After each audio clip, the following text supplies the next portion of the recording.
had a recent epiphany about desire, particularly unwelcome desires, unhealthy desires, unhelpful desires.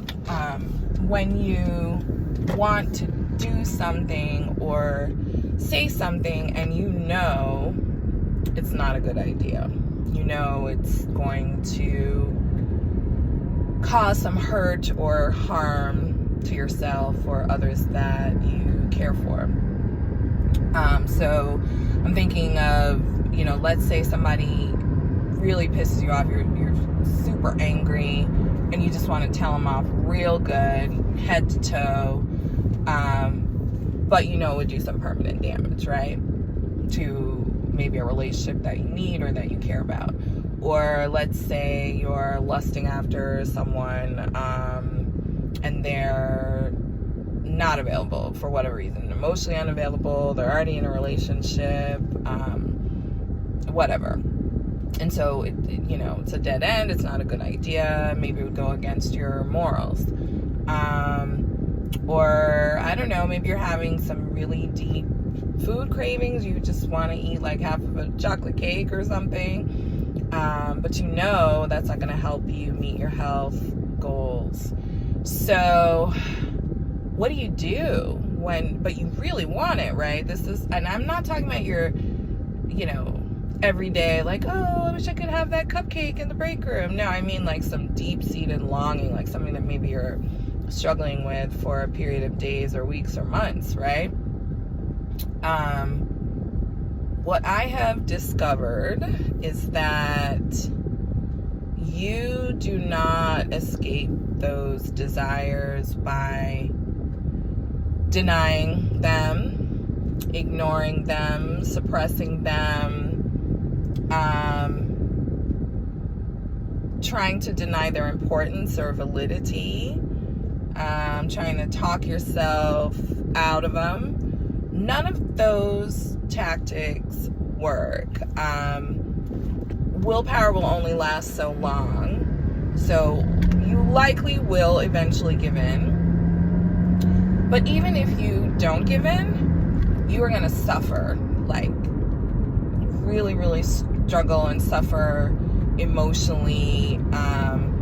If it's something deep enough, you might lose sleep over it. You might not be able to focus on important things. Something that you really long for. It can be very torturous to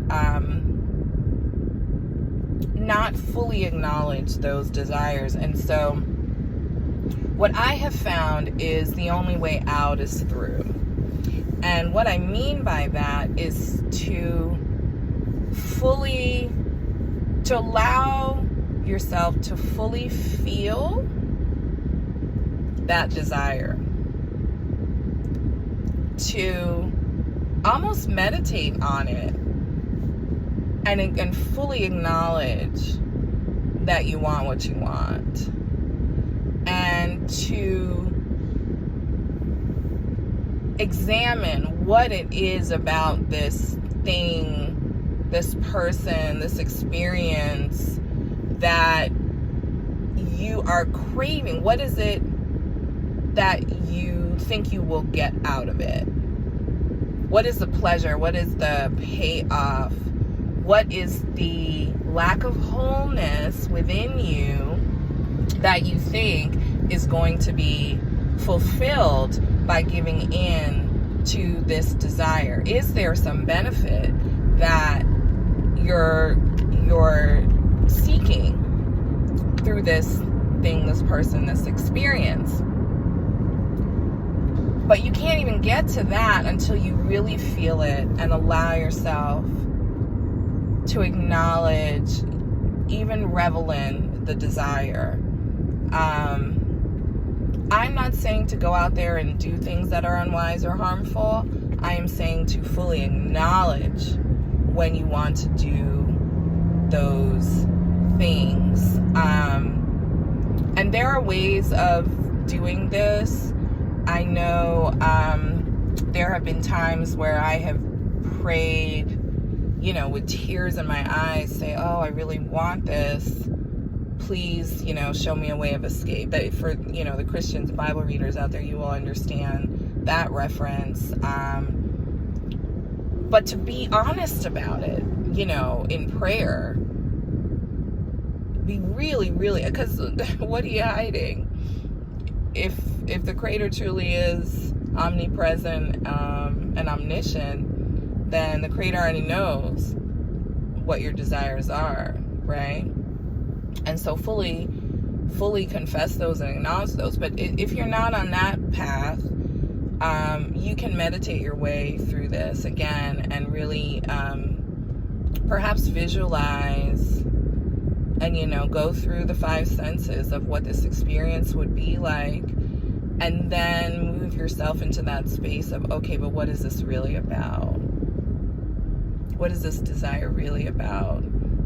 Is it ego? Is it something in me that I haven't worked on? Something I'm not fulfilling within myself. But when you do that, it's amazing how freeing that is. The Bible says the truth will set you free. Until you are true with yourself about what you really desire, you will never be free of it. You're going to still want it. You're still going to be bound to it, tied to it, tortured by it. So you might as well go there with yourself, acknowledge, and set yourself free, and put yourself on that path to wholeness.